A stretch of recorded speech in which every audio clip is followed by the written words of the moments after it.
Welcome to my podcast, The Laura Dowling Experience. Many of you will know me from my Instagram page at Fabulous Pharmacist, where I love to shine a light on topics that people normally shy away from. Today I spoke with Sarah Sproule. Sarah is a sex educator who helps families have conversations with their children about their bodies and about sex. We spoke about what is age appropriate. We spoke about how to have these sensitive conversations with our children about their genitalia, their bodies, consent, sex, porn, homosexuality, and masturbation. You will come away from this conversation feeling empowered both as a parent and a human. To support the Laura Dowling Experience, please check out my sponsors in the podcast notes below. Enjoy the show. Sarah, it is fabulous to have you here today. Delighted to be here. And the reason you're here is because you and I did a live a number of years ago and we just did not get enough time to talk. I don't think lives are ever amazing. And I put up a question box that I had a sex educator on who would help us speak with our children about sex. And I was inundated with questions, inundated. So first of all, if you tell me a little bit about yourself and how you got into this work, and then we'll delve into the specifics then. Sure. So you can probably hear from my accent that I wasn't brought up in Ireland, but I'm Australian and I've been living here 22 years. I have an Irish spouse and I'm an occupational therapist. So I support families to talk openly about sensitive things. And I'm using the euphemism sensitive things. You'll hear me talk about that a lot. It's an umbrella term, things to do with gender, relationships, genitals, sex, bodies, puberty, babies, all that sort of stuff that an adult might be a little bit like, oh, I don't know what to say about this if my child is asking a question or when I should bring it up. So I've done my Master's in Sexuality Studies here in Dublin, and that sort of led the way to be a sexuality educator that prioritizes connection, because that's the main thing, connection in families between caring and loving adults and growing kids. And what made you get into this area? People, when they hear my accent, they're like, oh, of course an Australian is going to have this sort of work because Australians are so sort of forward and speak woke. So plainly. Yeah. And there is an element of that. I was raised in a family of missionaries. So both my parents were missionaries. We lived in Nigeria for a number of years in my teenage growing up time. And so while my mum was a nurse and both my parents loved all of us so much, there wasn't a lot of openness when it came to conversations about bodies and even something as simple as puberty. I remember I was about 11, I think, and I have a really strong memory of lying in my bed one night and realizing that I was growing one breast, but I wasn't growing another breast, and feeling so anxious and worried about that.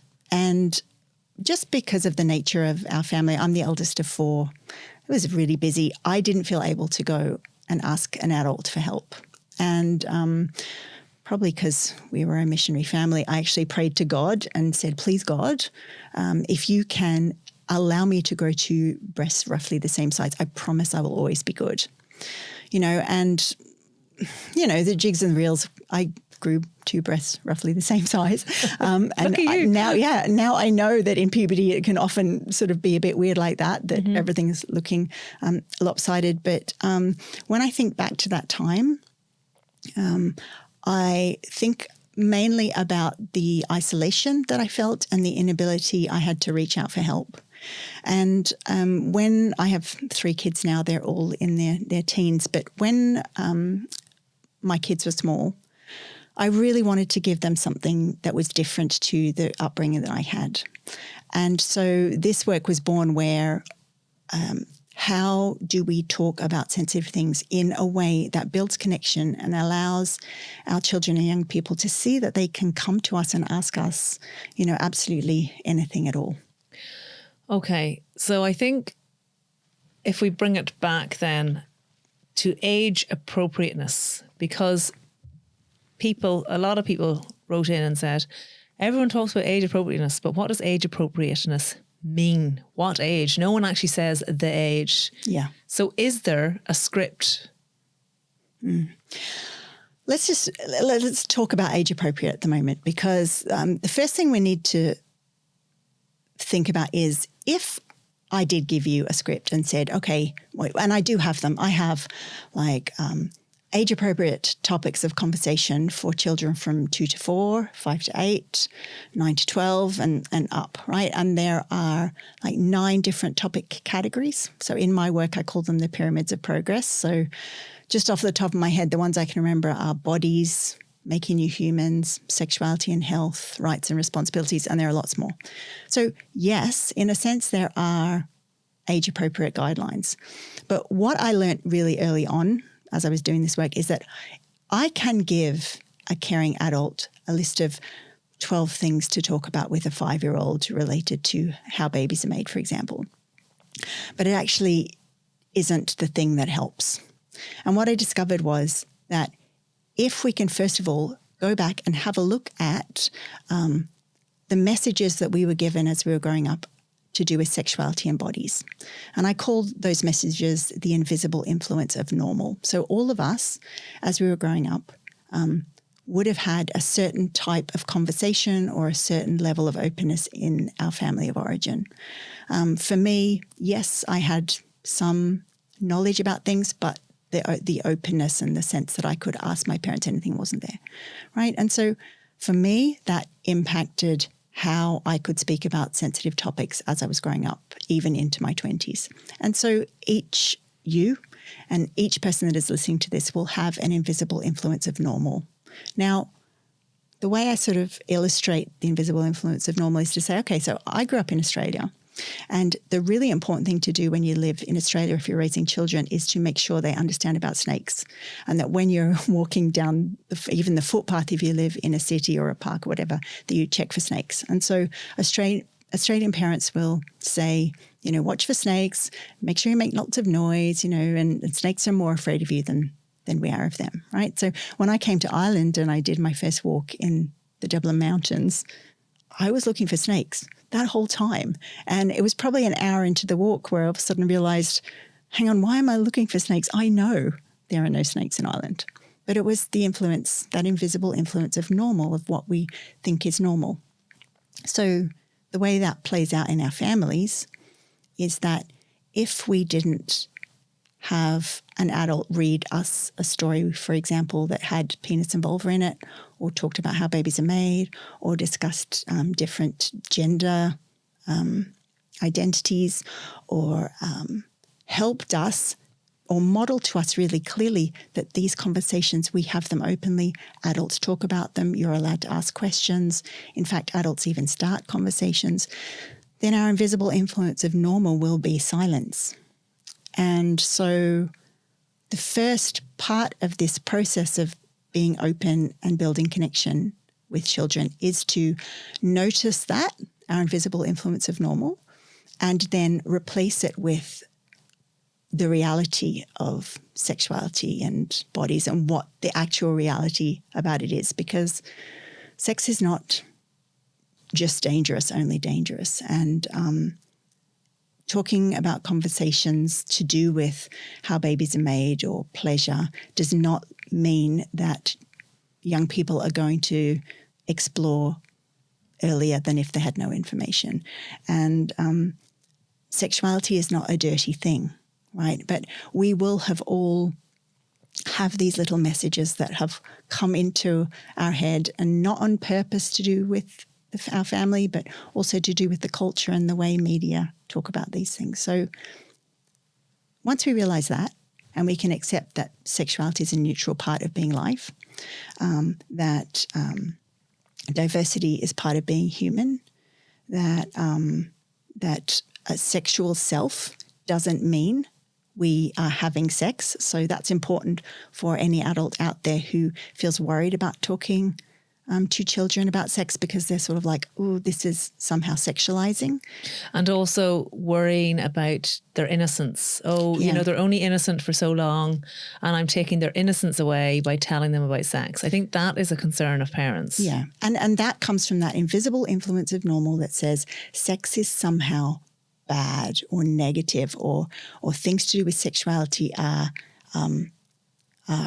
maybe even sinful. Right, that was my upbringing. That somehow sexuality is, if you're 6 and you're touching your vulva, for example, or your penis, that somehow that is sinful in a way, and that's where that taking innocence away comes from. Instead of understanding that our children, they have a sexual self that develops over time, even when they're born, they have it. And so when we talk about it, we're not introducing anything new. Rather, we are establishing that every part of them is welcome in the relationship they have with us. And what that allows then is for, again, this connection part that I'm talking about. So when we worry that we're taking away a child's innocence, that is the invisible influence of normal. Because we've never been told that every human has a sexual part of themselves and it's all different and we are allowed to talk about it. And I suppose that's why this conversation is so important because we are at a stage in our culture, particularly here in Ireland, where the relationship and sexuality education curriculum in schools is changing. So the one that we have currently for national school level is over 20 years old now. So all that is being revamped, which is really, really good news. Didn't the Catholic Church, though, come out and say that they don't agree with some of it, with transgender being discussed and other things? Yeah, and I suppose this is where we talk about how we live in a culture that has particular values. It's influenced by a church organization. And as a parent, we need to look clearly at the influences that are outside of our family. So, for example, the Catholic Church's sort of view on the content of a sexuality education curriculum, right? And we then think to ourselves, okay, so when my child is 12, I'll just pick an age out of the air. When my child is 12, what do I want for them? Do I want for them to be able to understand about their body and the process of growing into your sexual self and your gender identity? Do I want them to understand that and know that they can come and talk to me about it? Or would I rather that my conversations with my kids are in line with an external religious faith? And I'm not saying that we can't have a religious faith and do this part of our parenting in a way that builds connection. I'm absolutely not saying that. Right. Because there are lots of parents I work with who, have a really meaningful relationship with, all different sorts of faith.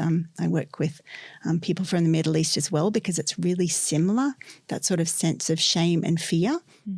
But what I am saying is that we can have a faith and a belief system that is right for us.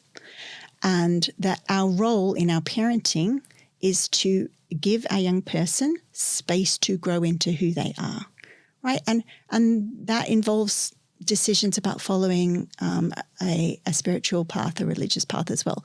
There's no different. Every single value we hold as an adult, our child ideally should have the opportunity to make their own decision about that value. So we're talking about sexuality, we're talking about spirituality, we're talking about sports they want to play, career they want to go into. It's all the same thing. If we can accept that we are raising a diverse human that is going to be different to us, and if we want the privilege of being able to walk beside them as they develop into who they are, then this way of thinking that we create space around them as they grow into their sexual self, their spiritual self, their sport self, starts making sense. And can I just ask you a little bit about, you did mention a little person touching their vulva or touching their penis. And I think that you would probably agree with me that it's almost considered to be all right for the little person that's touching their penis. And would you look at them there fiddling with themselves? But if a little girl goes to do it, it's like, take your hands out of your pants.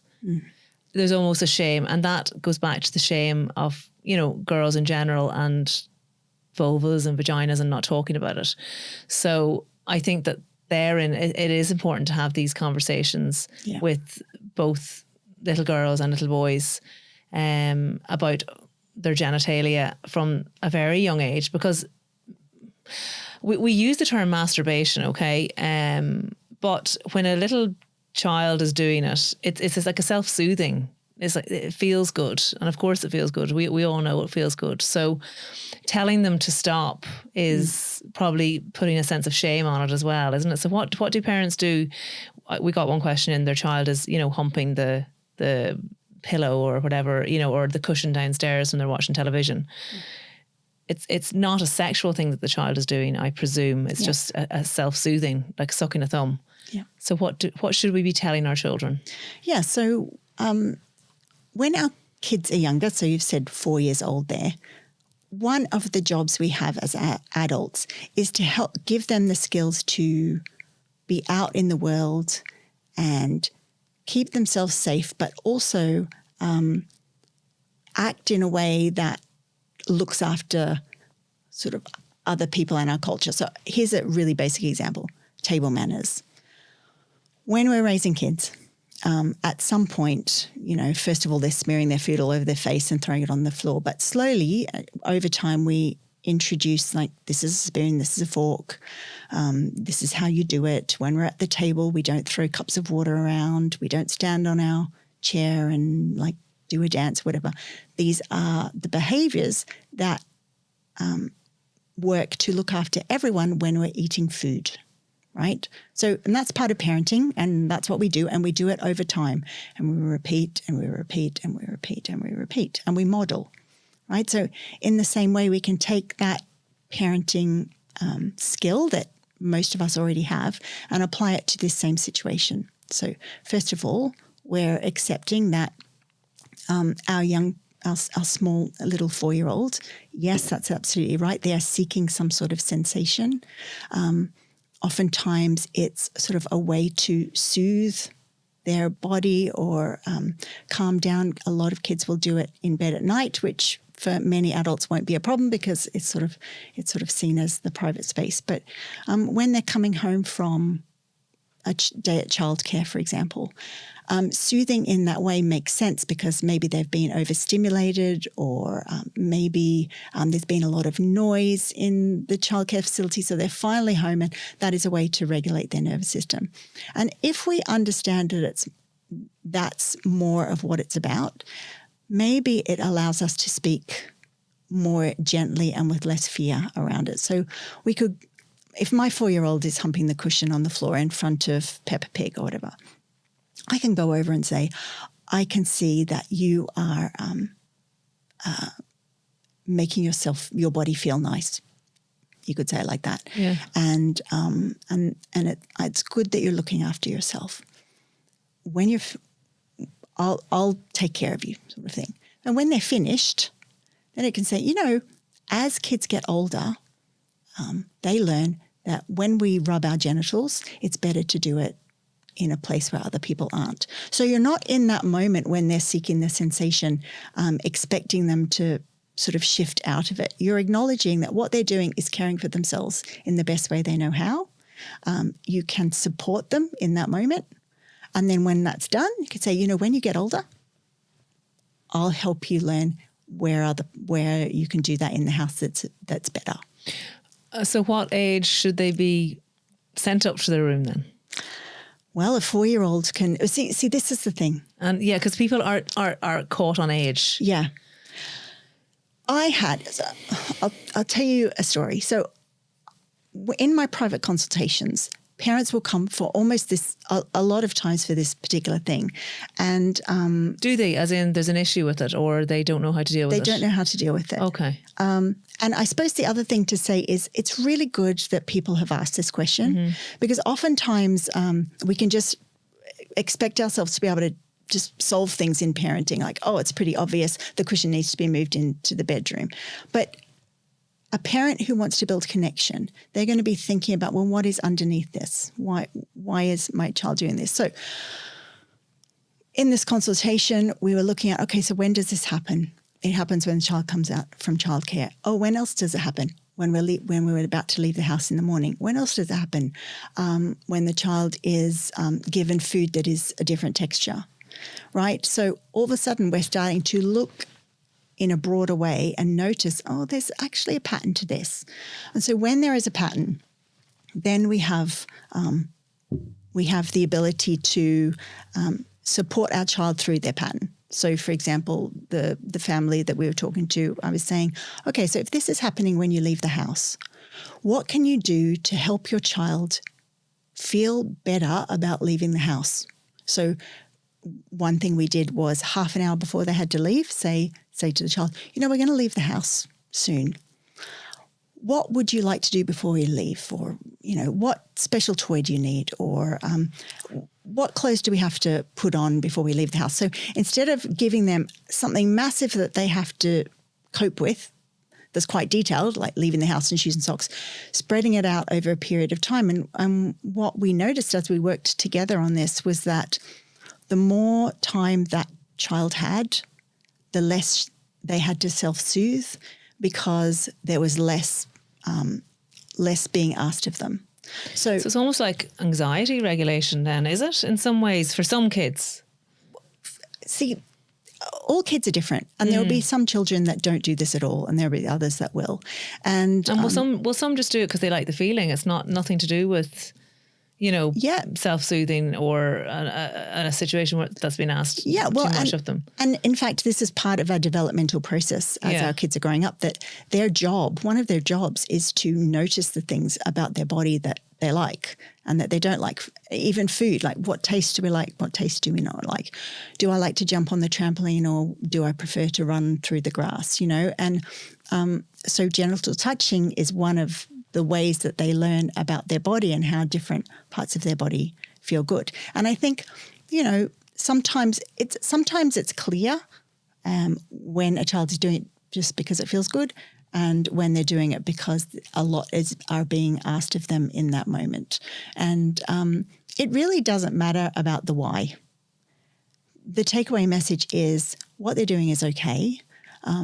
Your job in the long term is to give them the understanding about how our culture works around genitals, and to gently over time support them to move into private environments. And if you have a child that is a sensory seeker, maybe they're neurodivergent in some way, then just like everything else you do for a neurodivergent child, you are needing probably to spend more time with them and more care and be more nuanced in the way that you sort of move them through that process. Okay. So can we discuss a little bit about, we have a baby, a new baby. Mm-hmm. So how do we take that baby through life? It's a great question. I love this question so much. Help me parent my child. Yes, because I think that's probably the best way to start, because I think that's what people want to know. Yeah. Okay, so we have a brand new baby. We bring them home. And I suppose, first of all, to say that it's not as simple as that, obviously, because we've got so many needs for ourselves, particularly when it's our first, and we could talk a lot about that. But so the first thing to do is I remember when my daughter was born and changing that first nappy and sort of like taking it off. I was still in the hospital, and take it off and being sort of confronted with, oh, I actually have to look after someone else's genitals. That's sort of like, that was wild to me, even though it's obvious. And so the first thing we can do is start to get comfortable with the fact that when we parent a child, we parent the whole child. Mm-hmm. That's not my own term. That's a term that many other parenting experts have used. And so if we have trouble with language around their genitals, for example, when they're a newborn, we can start practicing that. We can start saying, okay, I'm just wiping your vulva now and make sure it's clean. Or, I'm just looking after your penis. This is my job. This nappy change is going to make you feel so much better. Keep you dry, And so we're starting to notice that when we parent the whole child, that how can we start challenging ourselves in just little ways, right? And then when they get to around the age of 2, so we do preliminary work before they're 2 on ourselves. What do I notice about myself? What are the difficulties I have even in my own life to do with speaking up for my sexual needs, for example?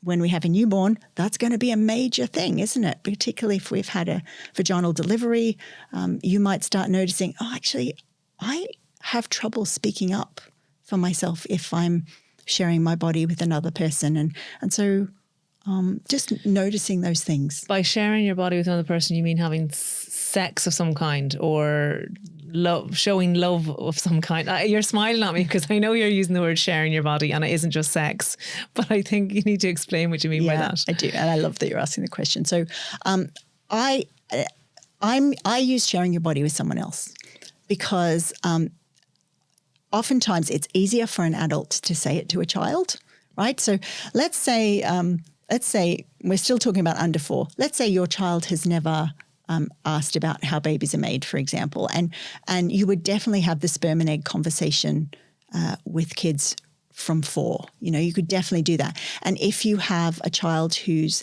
their conception story is with IVF or donor sperm or donor eggs or donor whatever, then you are going to have it even earlier because we are creating a culture of openness in our family.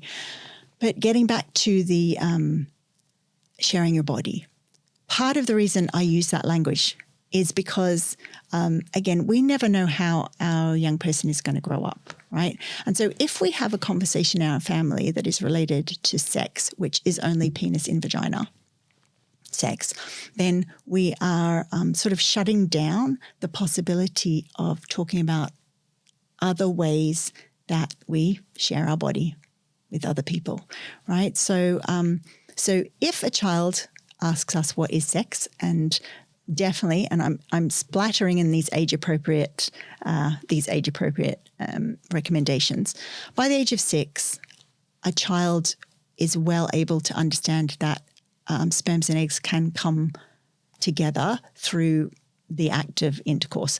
I don't use the word intercourse because it's such a sort of scientific word. Some people like it because they have a scientist sort of bent on this. They come from a biological perspective, and that's great because we all have different sort of ways of viewing the world. But I would use sharing our body with someone else, and there are lots of ways people do that. Everyone chooses a different way to share their body. One of the ways that sperms and eggs can come together is by sharing your body. If you have a vagina and if you have a penis, if those two people share their body together, then a sperm can get to an egg, right? So, and would you be having that would you say the words put the penis into the vagina to a 6-year-old and allow and the egg, and that's how the egg and sperm meet, because you'd say that to a 6-year-old? It's recommended that we talk to 6-year-olds about intercourse, yes, because what's happening, 6 is an interesting time because they're going to school. And remember that our child doesn't move through the world under a cone of silence. They are actually out in the world hearing lots of things from other people. And one of the ideas in sexuality education when it comes to families and building connection is that we attempt, if at all possible, to be the first person that talks about something with our child, because we're setting ourselves up to be an askable adult and someone that is open. So if our 6-year-old is in the playground and someone says the word sex, or someone says, oh, I know how babies are made, penis and vagina, which, just for the record, there are lots of ways sperms and eggs come together, because we've got IVF and artificial insemination and all that. If our child has heard that in the playground, penis and vagina, and they've already heard it at home, there's that sense of like comfort, that, oh yeah, I already know about that, rather than that feeling of everyone knows things about this and I don't, and why is that? When I was 9, I was playing with my best friend Libby, and we were, I don't know, can't remember what we were doing, and the subject of how sperms and eggs get together came up. And she knew something that I didn't know, because I thought sperms and eggs flew through the air, like a sperm would fly through the air to get to the egg. Even though in retrospect, Mum told me that I had asked her when I was 6 how a baby's made, and she had told me very clearly, my mum's a nurse, so if I'd asked a question, she would answer. So she told me about it. So I knew. But between the age of 6 and between the age of 9, I had forgotten, right? So when I had this conversation with Libby and she told me about the penis and vagina, I was sort of shocked and horrified. I was like, why didn't I know this? And there's just a small sort of sense of betrayal, that nobody wants their child to have. Well, I was 8 actually when I was told by an older friend. So my older friend was 10. And she half knew it and told me, who knew nothing, and she gave me a completely arseways version of it, and it scared me. And I remember keeping it from my mum for 2 weeks, because I was a bit scared. And then I went and said it to my mum, and my mum was really open and told me. But like that, I was scared. I think it was because she said it's only done for the first child, and I was the first child, and her brother was the first child, and I didn't like her brother, and because I was linked to her brother in some way, meant so I get that. But I suppose what a lot of parents might be worried about is if we tell our 6-year-old how it's done, and they go and tell their friends, are you the ostracized parent that's oversharing with your child and giving, and then your child is oversharing with everyone else? I love this question, because here we sort of come down to the crux of things. So when we as parents think about how it was for us in the past, that story is such a good story, because it reminds us all that kids make stuff up and they share about it, right? So if we're thinking about, hearing something like that in the playground when we were young, and we don't want that for our child, we're at a crossroads, right? We can prioritize, and I'm going to speak really bluntly about this.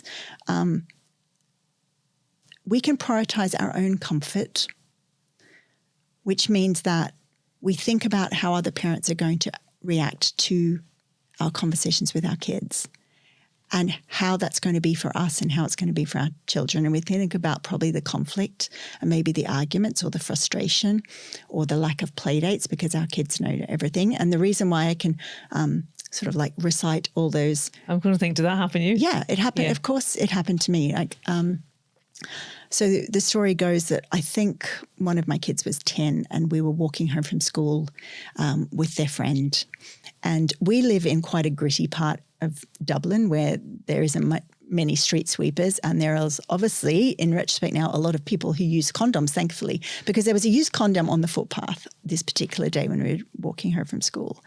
And my kid saw this on the footpath. Now, they knew what a condom was because that was our reproductive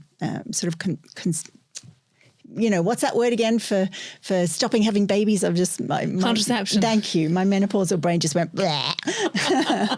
Anyway, so that was our contraceptive method of choice in our family, and so our kids knew about those because we had them in the bedside drawers. But of course, not every family chooses to use that method. So the child says, "Ooh, gross," and the friend says, "What's gross?" And my child says, "There's a used condom on the footpath." And then the friend says, "What's a condom?" And my child says, "A condom is what you use to stop the sperm getting to an egg." Right? So matter of fact, and literally and it didn't knock anything out of them, which is really lovely, but no. I'm waiting to hear the rest of the story. And so I'm there so proud. Look at me. Yeah. I'm just parent of the universe sort of thing. And of course, then the following day, I was approached by that friend's parent, very cross. And you know what, Laura, quite rightly so, because my kid had told her kid something that in their family, that conversation wasn't ready to be had. Now, here's what I now understand. When we choose to talk about sensitive things with our children before the rest of our community is ready, we are taking a courageous step forward to break stigma and shame. But when we do really amazing things like that sort of stop generational trauma even, you could say, there is a cost to it, which is having to learn to deal with how other people perceive our parenting decisions to be wrong. And particularly for these topics, like it's different if I put crisps in my kids' lunch and the fruit and veg family get cross because there's crisps in the kids' lunch. This is, we can feel like we've done something terrible, but the reality of it is that by speaking up like this and willingly taking on the conflict that's going to come, that we are actually preventing, we're taking on the conflict so our young person doesn't have to pay the price of silence and shame later on. And in my book, when I think about it like that, and I'm thinking like, what am I willing to do to make my young person's life easier? I will have that conversation with that parent every single time. Now, the people who are listening to this might be like, I wouldn't even know what to say. And that's where the next part of our parenting work comes in, that we learn, well, how do we deal with conflict then? How do we stay strong in the knowledge that what we're doing is right for our child, even though it's not right for others? And that's one of the building blocks of consent at the end of the day. How can we take a position that is right for us, even though the people around us don't agree with it? And so what we're modeling when we do this amazing work to our young person, we're saying, I know what it feels like to stand up for what's right for me and deal with the repercussions of it. And so I'm here for you and can support you if you would like to learn the skills of standing up for what's right for you when other people around you don't agree. And if you think about it in a different context, so like a teenager who doesn't want to kiss someone and all their friends are saying, kiss them, come on, we've set this up for you. Or a young guy who hasn't had sex and all his friends around him has, and they're sort of slagging him, right? So as soon as you start realizing that this ability to speak up for what's right and do what's right is a foundational consent skill, then it makes it a little bit easier for us to go, okay, I'm going to wade into this fray. I'm going to have a go at this because I want to be there for my kid when things are similar in their later life. Okay, so when I had the conversations with my children, which is probably a little bit younger than most kids, it was around the age of 8, because like that, I wanted to be the first person to say it to them. I said to them, don't talk about this with any of your friends. Yeah. So another way to do that, because like it makes sense. And yes, you can say that because what you're trying to do is sort of help them understand that not everyone has the same values we have, right? So here's a way we can say that without sort of maybe putting a little bit of fear on it. We could say, you're really lucky. You are super lucky because in our family, we talk about all sorts of things, and not every family does. So there are going to be kids in your class or the parents of your friends who think that the conversation you and I are having or the words we use aren't the right thing for kids to know. But I know that kids need lots of important information about their own body and about, and then insert whatever topic you're talking about. And so we have conversations like this, but just know that if you want to talk about it with other people at school, that it may mean some of the adults get a bit cross. But I want you to know that I'm here for you and I can support you in that. But in that, isn't that kind of teaching the child that actually there's something wrong with this conversation? So it's quite nuanced, isn't it? It is. And yeah, it absolutely is. But I think that's one of the life lessons, that everyone has different values. So we've been talking, I don't know if we have been talking about diversity, but when we are raising kids, we do not know how they're going to grow up, right? And so we can give them the most accepting, loving experience of whoever they are going to be. And at the same time, they need to learn that the world is a complicated and broken place. And there are people in the world that, don't believe that we all have a right to dress the way we want to dress, or that, kids of any gender can wear any color they want, right? So we're giving them this accepting experience, and at the same time acknowledging that the world out there is difficult, and that's okay to do that. Okay. Yeah. I'm dying to hear, what did you say to that parent when they were cross with you? Did you apologize or? So one of the things we learn in the parenting program that I run is about how to sit with really complex emotions, because that's one of the core abilities as a parent, isn't it? That we can sit when our child is upset, that we can be with them and give them support in their big emotions. Well, we can do the same thing for adults in our community. And I teach a system that comes from FBI hostage negotiation strategies, because if nowhere else, there's a lot of high emotion in that. So it's about acknowledging with 100% certainty that how the parent feels who's coming to talk to us about this is reasonable given what happened. So it's not like I'm saying, oh yeah, but if only you knew what was important. I never say anything like that. It's like, I can see why that would be frustrating, or I can see why you're so cross. It makes sense that you would be angry given that you wanted to have this talk with your child, and my kid just completely wrecked that whole thing. It makes sense. So you can apologize. Yeah, no, you can apologize, because, I wouldn't want someone to do the same thing to my kid where my values were different, like give them an iPad when they're 7 has no parental controls on it. Like, I would be cross. Yeah. So you can say, yeah, I can understand why you'd be upset, and I'm sorry that this caused such frustration and unhappiness.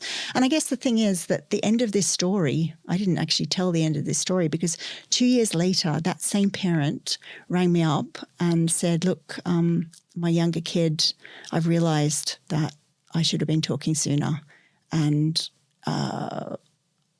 what books can you recommend, or how should I go about this? And it's and I suppose that's the other thing that we need to keep in our minds, that some of us know information that the other parents in our community don't know. And so that's a very privileged position to really understand completely with our whole being how important conversations about sensitive things are. And so how can we, with gentleness and compassion, look at a person who doesn't know the same thing we know and appreciate that in their world, what they believe to be true, we have completely done it arse ways, and it makes sense in their world they would be angry. Okay. Yeah, no, that's important. So, we're talking about using the proper terms for genitalia from a very young age, which is great. And we just do it from the get-go, and that's it. And it's probably okay to have little pet names as well, so long as everyone knows what the real name is. Yeah. Periods and all of that. Should mothers just be changing their sanitary towels in front of their toddlers to normalise that part of a woman's life, so that it can be, yes, every month we lose a little bit of blood because there's no baby there. And when there's a baby there, we don't bleed for 9 months. And then it's all totally okay. So what you just said there is a perfect, if people are listening or watching this, to go back and listen to that again, right? Because that was really lovely word choice. So in an ideal world, yes, that would be the case. However, most of us don't live in an ideal world. And so what that means is we might not be menstruating because of our contraceptive method of choice, for example, or we might have a lot of shame around our menstrual cycle. And so while... God, I wonder why we'd have shame around our menstrual cycle now. Yeah, there you go. That's a whole nother podcast. That's another podcast. And so I actually see that a little bit in the school relationship and sexuality education I do, that if I have a group of 11 and 12-year-old kids who either have a period or are going to have a period, then a lot of the work that we do with them is helping normalize conversations about it and helping normalize the experience, and talking about how, well, what is the first thing you would need to be able to do to use a tampon, for example? Well, it's actually to be able to have your hands around your vulva and to find where your vaginal opening is, right? So if we're going back to the question, which is like, should we be talking about periods? Absolutely yes. And at the same time, we are all a product of the invisible influence of normal again. And so what will be the difficulties and problems and fears you have around saying these words or showing your period products, use period products? In an ideal world, yes, a 2-year-old can be playing on the floor of the bathroom with a book or whatever while that is happening. And that when our young kids are asking us, all those words you used are absolutely great.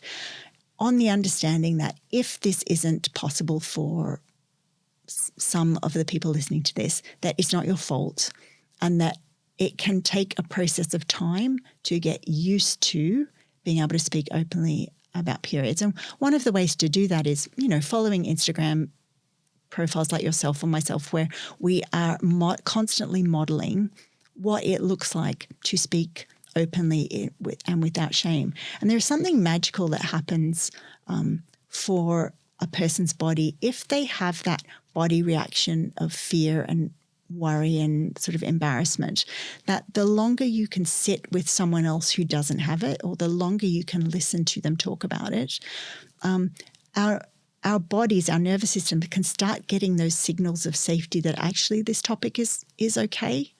And so then as we are spending more time with our child, that safety that we got from Laura or Sarah talking about their period and period products can start influencing our comfort with our child. And that's really quite wonderful. And that magic, my sister calls it her magic body. She has autistic kids. I'm a proud autistic person myself.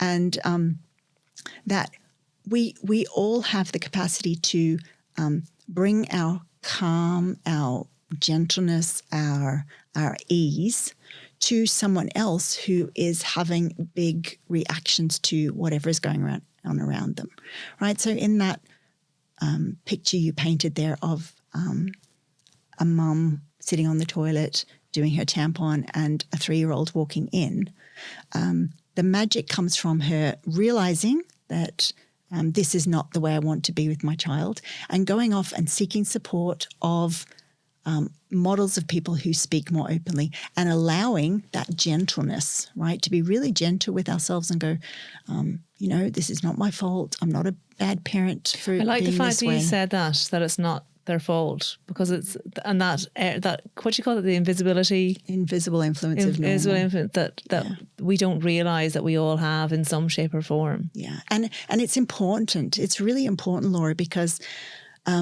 in the moment where something happens that we wish we could be better, right? The tampon or the menstrual cup, whatever.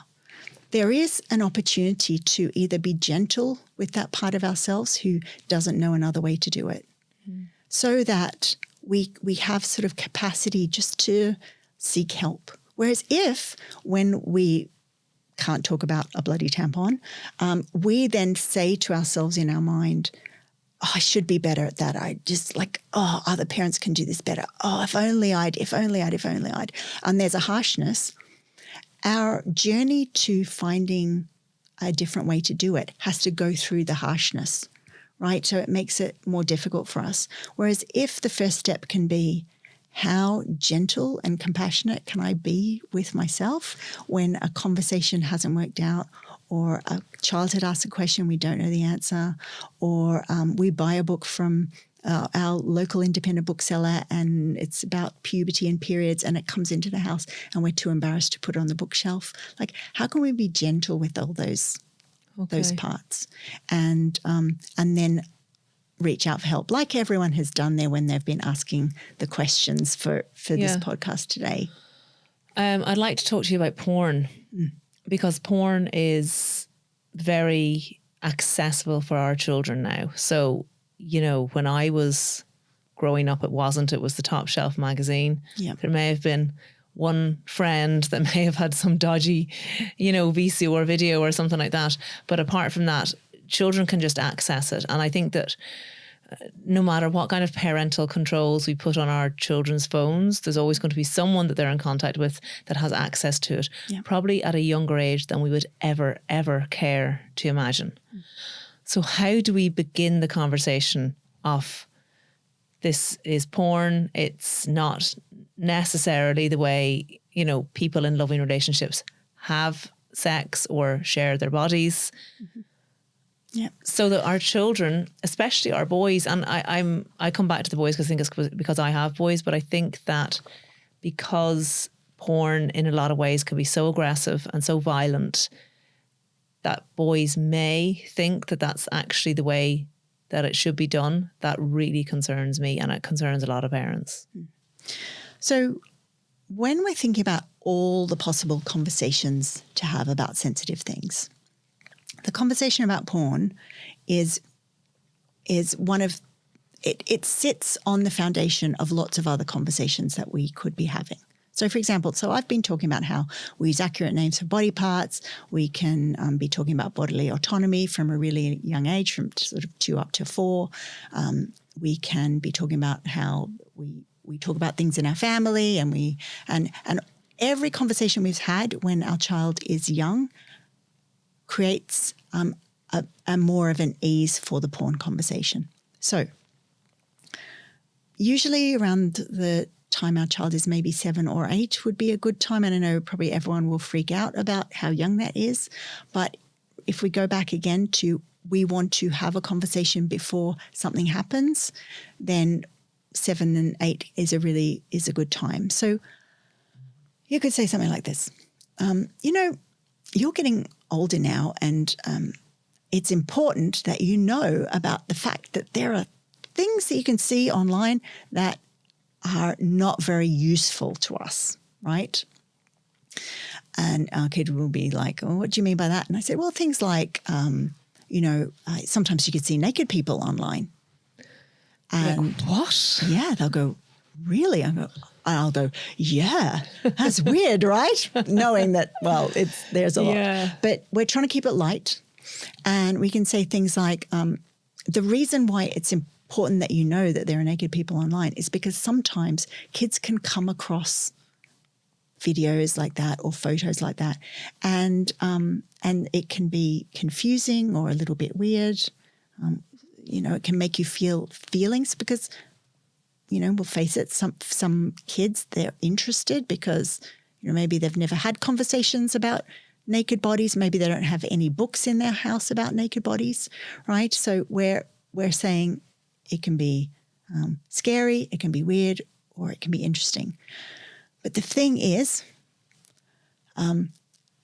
videos about naked people online is not a good place to learn about bodies or about sex. Remember, because we will have had a conversation about sex earlier in our kids' life. Yeah. Lots of conversations, hopefully. There should be lots.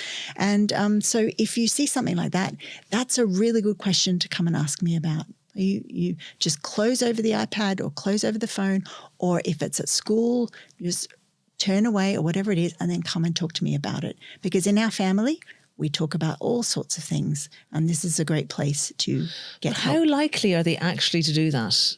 Because the human curiosity would just draw them to it. Yep. And this is where I'm going to go back to almost the very beginning, where we have to talk early about everything, and we talk about it often. So some of the questions that came in is, what age should I have the conversation about how babies are made? It is never one conversation. This is ongoing, layering conversations all the time. We should ideally have resources in our home that have cartoon pictures of naked bodies, for example, books that have the word sex on the cover. So there's a really great book by Corey Silverberg called Sex is a Funny Word. It's really great for kids from 8 and up. And even just even having a book with sex on the title creates a culture in a family that this is part of our everyday life that we talk about. And I think the thing is that if our young person or a child, we'll call it a child, doesn't come to us with questions, it's not that we've failed, it's not that we've done a bad job, but it's a reminder that all the information and all the modeling we do around boundaries and around openness and around helping our young people understand their values, all those things are the way that we help protect our young people from seeing things on mainstream porn that is either violent or non-consensual or, just unrealistic, right? So that conversation I just spoke about then is for a much younger child. We can get more specific the older our kids get. We could say, I was thinking about consent. I thought you were going to say, I was thinking about watching a porn this evening. Yeah. Would you like to join me? No, and I know that idea has been mooted before. I know. But I've been thinking about consent and how easy it is for us to think something is fine if we see it often enough, right? And our child, say we're having this with a 10-year-old, and I'm just remembering my 10-year-old, they'll be like eye rolling like, Mom, really again? Like, oh, do we have to have this conversation again? And I'm saying, well, yeah, it's important because think about it. Imagine that you, when you're older, someone likes you and they want to touch your body or they want to kiss you or they want to see a picture of you with your clothes off. It's important that we have had conversations about this so that you have an idea about what's normal or what's okay for you to speak up about. Okay. And I just remember, and this is a tip actually for talking about porn, because I had at this stage in my parenting, I think I had a 11-year-old, a 9-year-old, and a 7-year-old, and I wanted to talk about another conversation about porn. And my 11-year-old just ran out of the room and said, I don't want to talk about this. I don't want to talk about this. But my 9-year-old was like, oh, what are we talking about? They were much more up for having a conversation. And so I started to talk about porn, and I used the word. And the younger kids in the room were laughing. Oh, Mum, I thought you meant prawns. Let's talk about prawns, which is great because we can laugh. Yeah, let's talk about prawns. And maybe in subsequent conversations, you do talk about prawns, but everyone knows what you're actually talking about, right? And what happened was, so we were having a conversation about, you see things that aren't necessarily real, and it's like the Marvel Cinematic Universe that no one can catch a hammer in real life like Thor can catch a hammer, and porn is the same thing to do with sharing our bodies with other people and with sex. And as the conversation was playing out, I could hear some shuffling in the hallway outside, and my 11-year-old, they'd run out of the room, but they didn't want to miss out. There was serious FOMO, and so they were listening in. Yeah. And I suppose it's a reminder that it's oftentimes easier to talk with our young children if we have the language and we've had the modeling and we have a nervous system that can sit with, difficult conversations. And that oftentimes our younger kids can be the gateway that our older children are able to hear things that we might have not been able to say to them when they were younger. Because younger kids, they're so open. They just have that scientist mindset that most of them will be, oh, really? That's interesting. Tell me more. And they don't have, I call it the squick factor that sort of comes into play as our children get towards puberty. Their need for privacy and their embarrassment and all those things are just like big like shutters in a bank that sort of come up as soon as we start conversations. So that's why a sexuality educator will say over and over again, the earlier we do this, the better it is for our kids, because we're getting information into them before they get that embarrassment sort of taking over. Okay. So what we actually do is accept the fact that they're going to see porn, acknowledge that with them, tell them that it's not the way loving people do it, and to come to you with any questions, but not to say that it's wrong or dirty to watch it. The thing, if the conversations we have around porn are it's wrong and dirty to watch it. Remember, we don't know what sort of child we are raising. And it may be that the child we are raising is so interested that that in their 14 or 15 or 13 or whatever, they seek it out because it's interesting to them. And if we have said, don't watch it, it's bad for you, where is their ability to come and talk to us about something that's gone wrong, right? And so it's a fine line, and I acknowledge it's a really fine line, but how could it be possible to say, it's not great, it's actually really bad education. Porn is really bad education. And at the same time, some people watch it to help them, in their relationships or whatever it is. Because you and I probably both know people in relationships who their relationship has been sort of impacted by one of them having to go away to work. Right.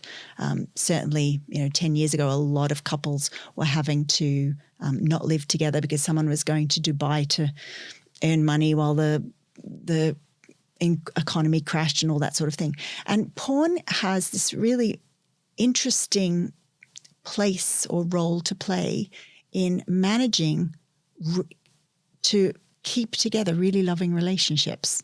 Right. So if you want to stay monogamous when your relationship when you're in a distant relationship, how is it possible to be able to use some sort of erotic sexual content? Now, I'm not talking about using free porn that isn't ethically sourced and all those sort of things, but how could in a relationship, erotic material be used for the benefit of both people?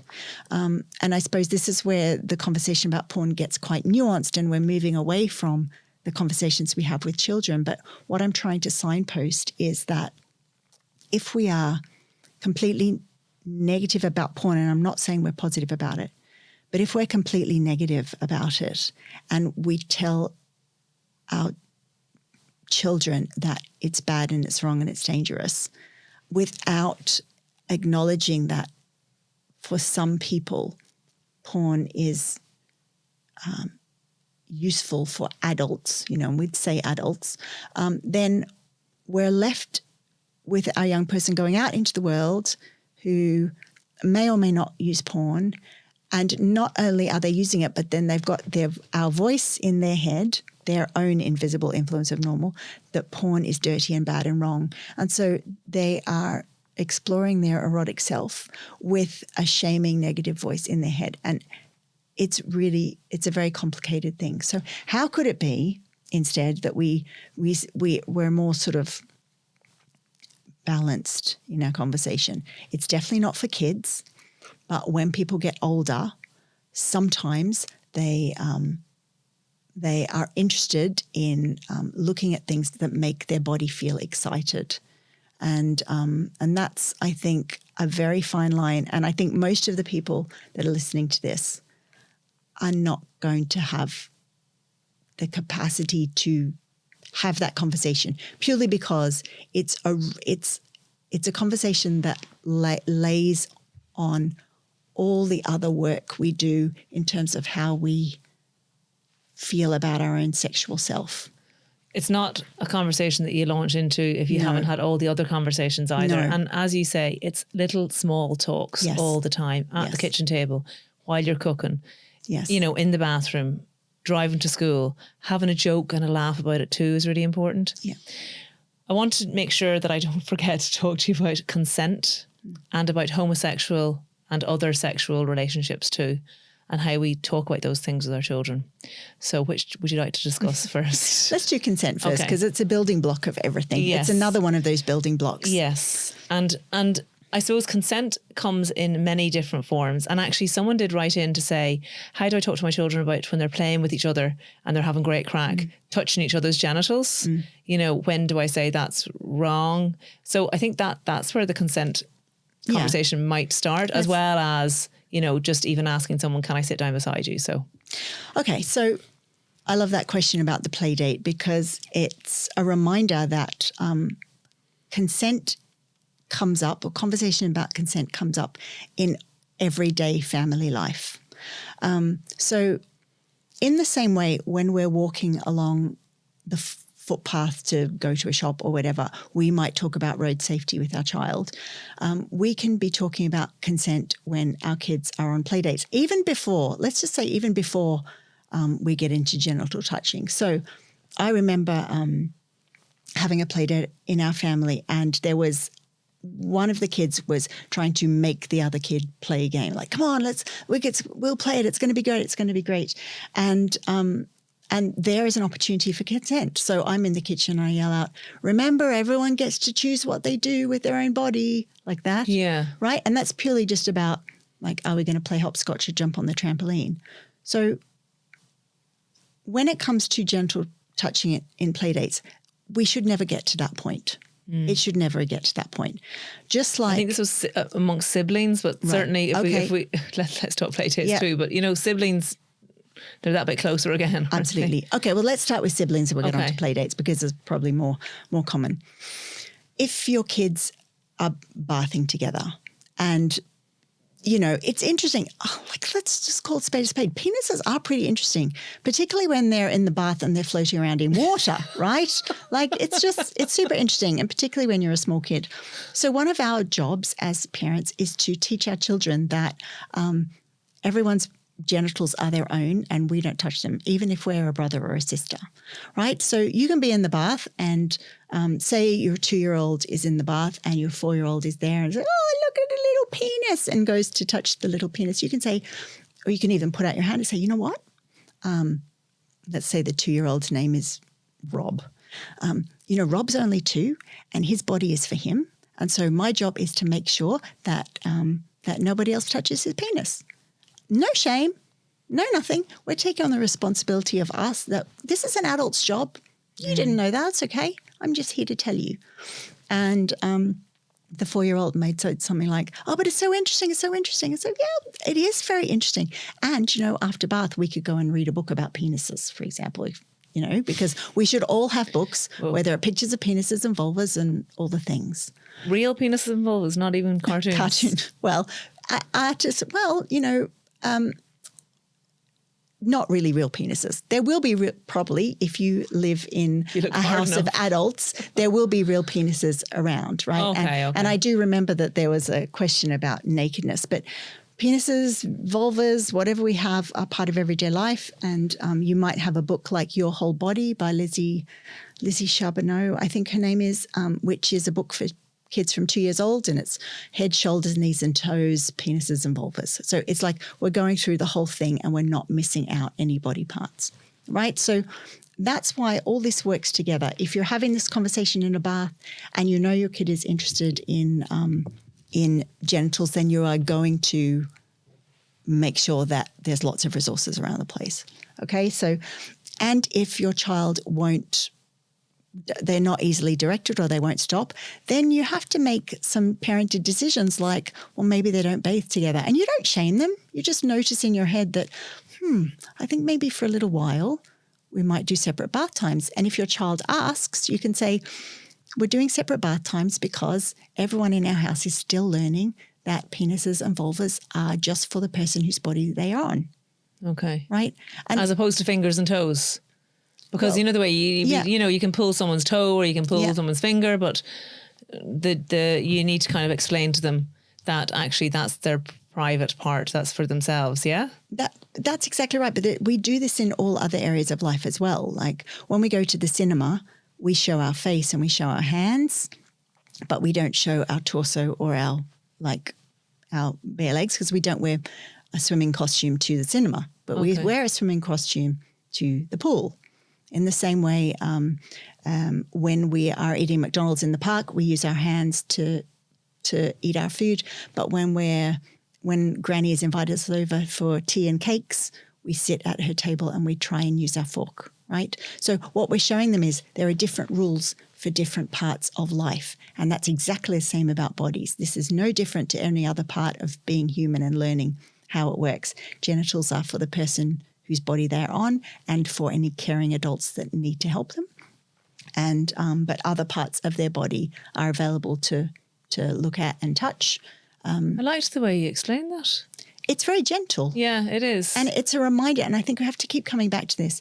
Nothing in parenting around sensitive conversations is any different to any other situation in our parenting. There is always going to be an example that will be able to mirror what we're trying to achieve. And that's why as soon as we get our head around that, it can help us realize that this is just another facet of our parenting approach, our parenting life. And it's only because of the invisible influence of normal that we're so worried and upset about doing it wrong. And it makes sense that we would be worried and upset because it was most likely done wrong when we were growing up. And so that's okay. Okay. So let's bring on the conversation of consent just in general everyday conversation, so our children know what's, I suppose, right and what's wrong, isn't that right? Well, I'm just remembering that we didn't talk about the play date. So we'll do that quickly because there'll be some people on, when is the play date going to happen? Okay. So one of the jobs that we have when we have someone else's child into our home, and we do this for everything else too, is to make sure they have a safe playing environment so that they don't have access to a boiling kettle or the front gate isn't open and they can't run onto the road. The same thing happens around genital touch, that every child, again, has the right to be able to be in a space where someone isn't trying to touch their genitals. So in play dates, then, that's why we are making sure that children are in earshot or playing in rooms where we can see direct line of sight without doors closed, particularly when they're small. And you know what? Most of the time, there is no malice or difficulty with a child being interested in someone else's genitals. It's actually very sort of reasonable around the age of 6 because they're just intrigued by it. And that's where an adult should always be there to say, genitals are just for the person whose bodies they're on. We don't touch them. Occasionally, though, we will have there are children in the world who have had experiences of some sort of sexual abuse. And that's why it's really important then that an adult is always on the ball and always listening and watching, because if a child maybe a little bit older, say 7 or 8, is really determined to look at genitals or see genital, and there's sort of that sense of determination about it, that is when we might be like, so what's going on here? And maybe have a chat to their parent. And again, how everything is weaved into sort of a tapestry in our parenting. Going back to that idea of how do we have conversations that are difficult and embarrassing or worrying, that is one of the conversations that we might need to have when other people's children are in our house. I just noticed that Billy was really interested in seeing other people's genitals, and I just wanted to let you know that was happening in case you wanted to check it out. Can you imagine, if someone said that to me way back when my kids were small, there would be, before I sort of did all the sort of how do we talk about hard things or whatever, there can be this sense of something is wrong. But when we parent in a community, there is an opportunity to support other people in their parenting with the skills we have. And so if I have the skill to be able to talk to another adult and just say, look, I noticed there was lots of attempts to touch penises and whatever.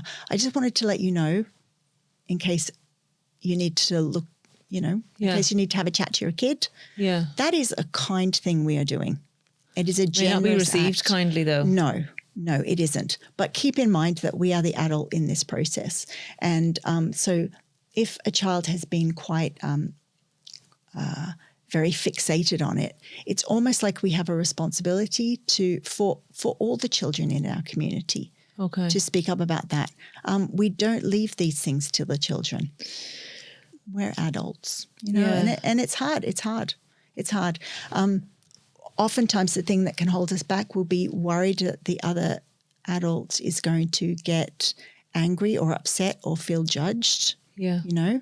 And again, when we're talking about sensitive things, how could it be possible to learn the skills to talk about something that is going to create big emotions in another person. And I suppose as another analogy, and just to draw parallels, sometimes when we're in adult relationships, if we're in a sexual relationship with someone, our ability to speak up about things that feel good in our body, or ask for something that's going to help us have an orgasm, or say something isn't working for us, that dynamic is very similar to this dynamic that I'm talking about of talking to a parent of a child who's our child's playing with. So it's like these skills of speaking up about sexual things and genital things and body things, they are far-ranging. And when we develop them, it's not just our child that benefits. It's our community, but it's actually also ourselves, because we're able to speak up for what we need and what is important when it comes to, pleasure and safety. It's hard. I know it's hard. Yeah, it makes sense. It is difficult. So that's a lot about consent there. So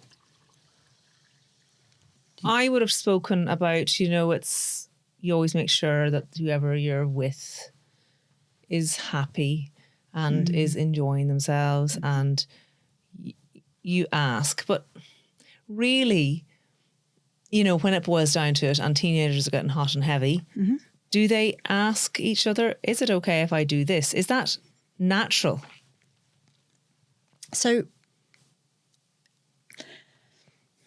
it's very easy as a parent to try and simplify things, because somehow it feels safer in a sense that if we can just say to our young person, just say no. If you don't want something to happen, just say no. Or always ask before, you want to kiss someone over. But the reality of it, exactly like your question is saying, that's not the reality of life at all. And so consent, the way we build consent skills for our children and our young people is by doing it in everyday life in our family. So what that could look like is if we have a pet dog, for example, when our kids are very young, we're teaching them how to read the body language of our pet. So we're coming up to the pet, and if we can see that the pet's sort of like moving away as our child goes to hug them, we can point that out. Say, oh, look at that. Do you see how, like I have a dog, Louis. See how Louis is sort of moving away. His body language is showing you that he doesn't want you to do that.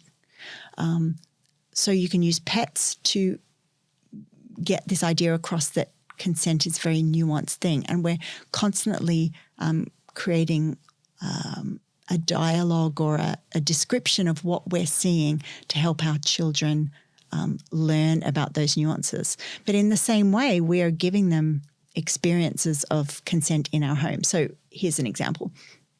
I picked up one of my kids from sport, and he got into the car, and I had a headache this day.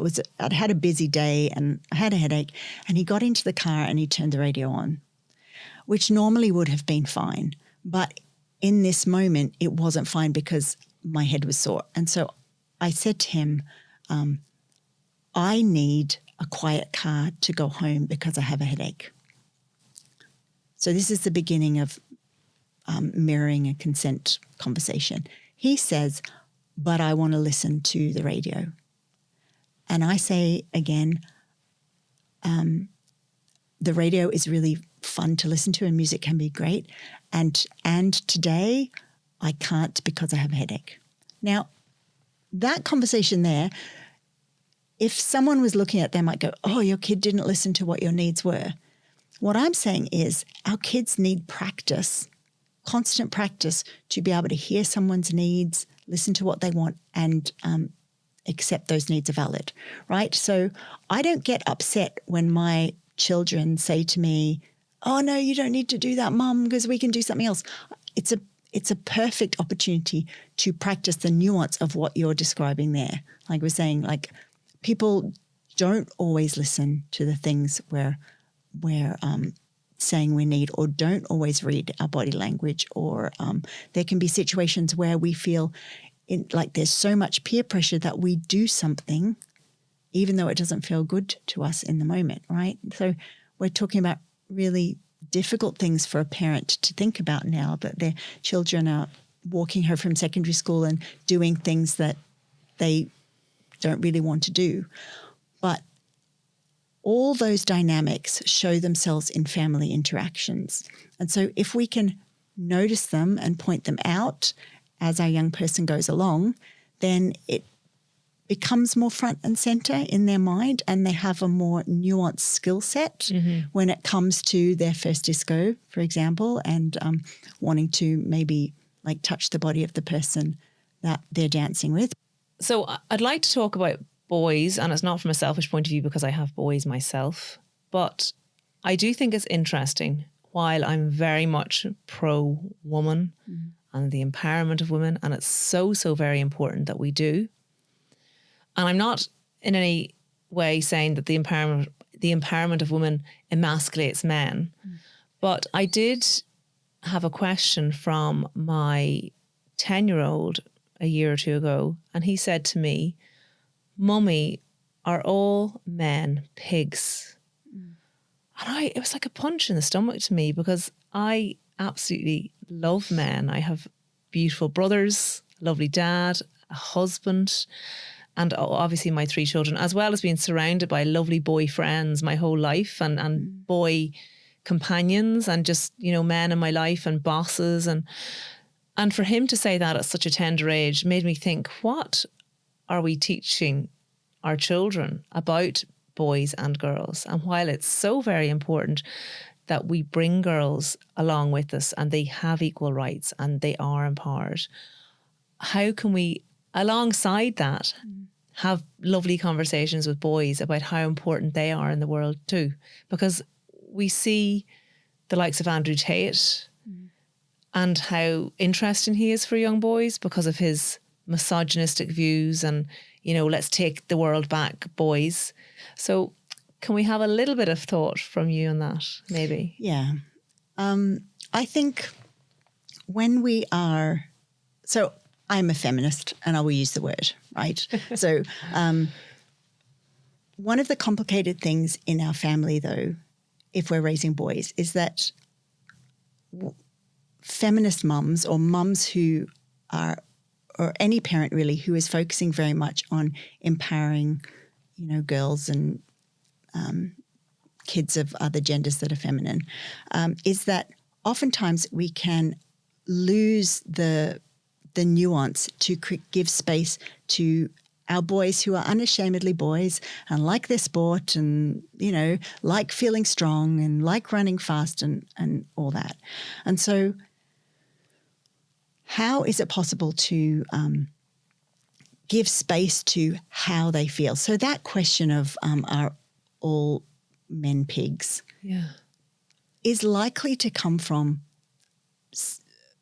you know, something he's overheard, or someone in the playground, or maybe even a girl in class who is very much hearing the, you know, that boys can be strong and you have to stand up for yourself and you have to speak up for what you want. So a conversation with a lad could look something like, you know, I've been thinking how growing up as a boy at the moment can be really difficult sometimes. And just starting it off like that, okay, like a 10-year-old. And our 10-year-old, you know, might be like, why are you saying that? Or what do you mean by that? Or they might just be listening because there are probably not a lot of spaces in their world where being a boy is something that there is empathy and sort of care around, like the difficulties. What is it like to grow up masculine in today's culture? There's not a lot of care around that. So we could continue on and say things like, I realize that, you know, I've been hearing a lot of conversations how girls need to have more opportunity and why don't women get paid more? But, you know, what does that feel like when you hear that? And just ask, because I had a kid in my family say, it's not fair. Like it's not fair that that everyone in my class is talking about what girls need to help them get strong before they go to secondary schools. Like secondary school is going to be hard for me too. Okay. You know? And it's just starting the conversation and listening to what they're saying back to you. Being empathetic. Okay. And I suppose here's where some of our invisible influence of normal might come into play, because it can be really, and I'm going to use the word triggering on purpose because it can be triggering for a 9-year-old or an 8-year-old to say, what about International Men's Day in the lead up to International Women's Day, right? Yeah. And so if we are a woman and we're parenting, then those topics, or those sort of statements, we can take them personally, as opposed to saying to our boy, it can be really hard when you don't hear people talking about boys, or it can be really hard when no one ever tells you you're doing an amazing job, or it's difficult. So we're mirroring back the emotion that they say when they're talking about hard things. What if a teenager said, I like some of the things Andrew Tate says? Like, what do we do as a parent there? Because we're stuck in a place where we know he's misogynist, but our young person is like in this world where actually some of the things he said make sense. So we can't have an argument with our child in the moment when they're saying those things, our boy man. But how could we say instead, Andrew Tate says things that make sense to you, does he? Like, we're asking. Yeah. And our boy might say something like, yes, he does. And there are other things that he say that is terrible. Yeah, okay. Right? So in this conversation, and we're having some really like complex conversations here, Laura. Yeah. Like, I'm not saying these aren't easy, but if a parent is listening who wants to maintain connection with their teen boys, that parent needs to have the capacity to hear an opinion from that young person that is not the same as the opinion that they hold for themselves. Okay. And show empathy. You can show empathy and not agree with something. You absolutely can. Some parents, when they come to me, they'll say, yeah, but if I say to him,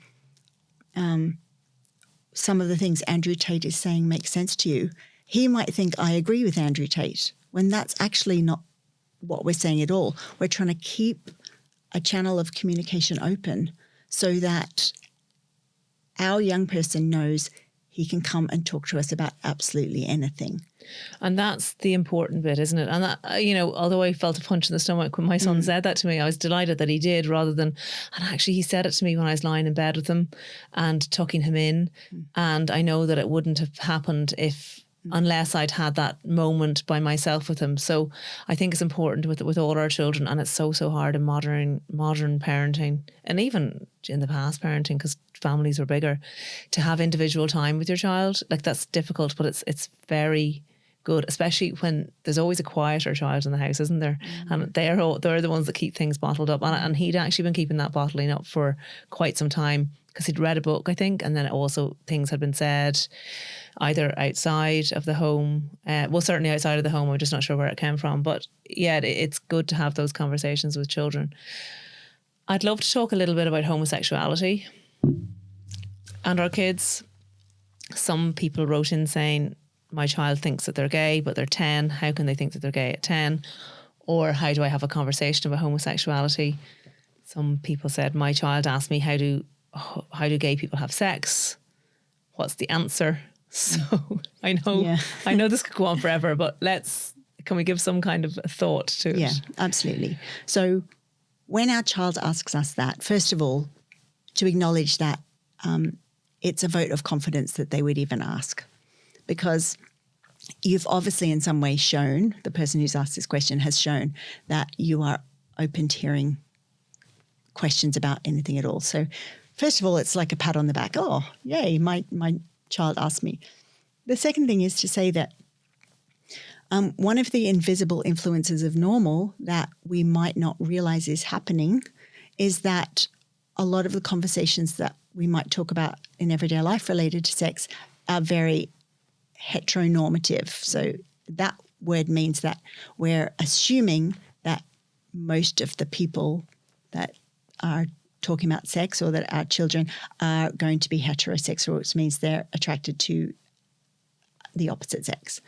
But if we pause for a minute and say, well, hang on a minute, like sex can be so many different things for so many different people, then it allows us to have a talk about it without sort of getting into the nitty-gritty. So what I mean by that is sexuality or sex can be two people coming together and sharing their body. And I use that term a lot, sharing their body, because even in a couple that has, a penis on one body and a vulva on the other body, sex can look different for that couple for the whole of their life.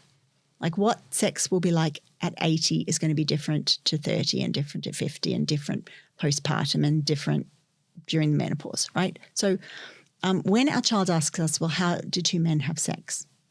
We could say something like, well, sex is really about sharing our bodies and it feeling good. So, one of the ways that people feel good is if their genitals are being touched by someone else. So how can you imagine, that two men could help each other feel good in their body and feel pleasure? And if you don't want to even go that far, all you can say, which is what I said when I was asked while eating dinner by my 9-year-old, well, I don't know because I'm not gay, and I've never had a gay relationship, but I'm sure it's like a heterosexual relationship where we touch each other and it feels nice and we show love. And then ask our friend Kevin, who is gay. I kind of left it at that, and that was fine. So, but even just I'm sure it's about touching and feeling and making each other feel good. If someone isn't comfortable talking about two penises touching or touching other people's genitals isn't it so funny though? And this makes me think too, because I think I'm very open. Isn't it so funny how we're open to talking about the heteronormative, but when it comes to the homosexual, we aren't. Yes. And I think, and that actually makes me feel, goodness, I've to do a bit of work myself on this because there's nothing wrong with it. But then it's like, you're almost thinking, oh, am I encouraging it? And, if I'm encouraging it, what's wrong with encouraging it? Like it's a whole other conversation that we could have about this. Yeah. And again, invisible influence of normal. We've been raised to think that an opposite sex relationship is the default and that's okay and that's even to be encouraged. But anything other than that is sort of like scary or wrong or dangerous or shameful. Or not normal, which is just so untrue. Yes. So, it's interesting. And I was just thinking that if someone is listening to this and their child has asked that and they're not able to do that, well, people share their bodies and you can talk about it in terms of consent. You can say, it doesn't matter which two people or which people are coming together to share their bodies. Everyone needs to decide together about what feels good. Yeah. Right? We bring it back to consent and go, no two people are going to be the same because that's actually true as well. Yeah. No two people are going to be the same when they share their body. And so every time a person wants to share their body with another person, that's an opportunity to learn something about what the other person likes and to practice speaking up about what we like, So you could just make it as basic as... And I think kids accept that, don't they? Because they would accept the simplified answer. Maybe we overthink things as adults. It's possible. I will say, though, that there are some kids who love detail and they will go at you and at you and at you until you ask. And if you ask, then you can say, well, penises feel good and penises feel good if they are in touch with something else. And so where are all the places a penis could feel good on someone else's body, And we just leave it at that. Yeah. Okay. Fair enough. A couple of little questions from people who have autistic children. Because they're neurodivergent. I think we did touch on it earlier a little bit, but maybe a more specific question, how we have those conversations, because even around masturbation in public, etc. So when we have kids that are neurodiverse in some way, so in my family we have children that have ADHD and I have ADHD and I'm autistic. What it means is that they still need the information. In fact, they need more information. They need it to be clearer. So it's not about tiptoeing around. It's being way clearer. Now, when you have an autistic kid, there are parenting skills that you will have learnt around all sorts of things. Maybe getting dressed, for example, if your autistic kid has like a sensory avoidant type thing. So you're having to sort of change the sort of clothes they wear. It's the same thing when we're talking about sensitive conversations. If you have a child that feels squicky around blood, for example, or doesn't like the word vulva, then we take the child's independent needs and we acknowledge that they still need information to keep themselves safe and to keep the people around them safe, even more so than usual, but break it down into much more simple sections. So consent. We have to be really clear with a child who takes things literally, for example. So we can't just say something like, everybody has the right to choose what happens to their body. We need to be specific, perhaps like saying, we don't touch other people's knees. We don't touch other people's feet. We don't touch other people's, there's nothing we touch. Or you could draw a picture and circle the places where we are allowed to see or touch people's bodies. You have to get super specific when we're talking about neurodivergence. And I guess the other thing to note is that, and this is where my occupational therapist hat comes on, if our child has some sort of sensory processing issue, then we are going to need to encourage them and educate them about what their body is like and how in the future that might impact what sort of relationships they have. We could say, not everybody likes someone to touch their body. Some people never want to have sex with anyone else, and that's exactly right. Some people never even want to be in a relationship. Some people want to live with just by themselves for the rest of their life and take their joy from friendships, right? So it's very much sort of thinking, like, again, the invisible influence of normal. What are all the things that we assume is going to happen for our child, grandkid, like kids, for example, marriage, whatever, and just strip away all those assumptions and start back at the beginning. Because our world has a particular sort of view of what is normal. So it will be get married, have kids, opposite sex partner, be in a body that is healthy and able to do sport and looks thin and has shiny hair and all that sort of thing. So we're constantly calling out those assumptions that the world has about what is right, and saying to our kid, you don't have to be like that. You don't have to be like that. You don't have to choose that. You don't have to do that, right? So it's just this constant reminder to them that who they are is exactly right, and people might assume that they want to do something with their body or have a relationship, but they absolutely do not have to. Okay.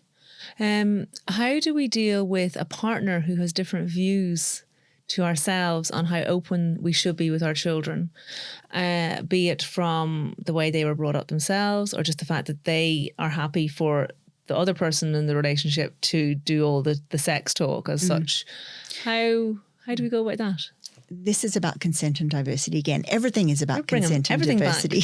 Consent and diversity, but I like it. Everything. Yeah. So, this is quite a common issue because some of us are more able to get past our upbringing than others.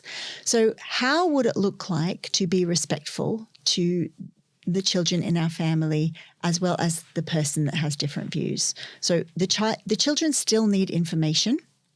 And someone who isn't able to talk about it, that's just the way it is. So we could say a conversation, something like, everyone has different levels of comfort when we're talking to a child. Everyone has different levels of comfort about talking about sensitive things.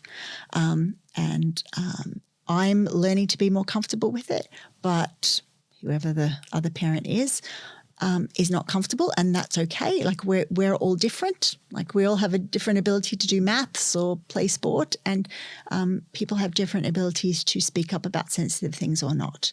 And so we could say to our child, if you need to ask a question about something, you can Don't ask go to him. me. You can ask me. You can ask him, but he might not be comfortable answering, and that's okay. It's this message of everyone is different. And it's okay that they're different.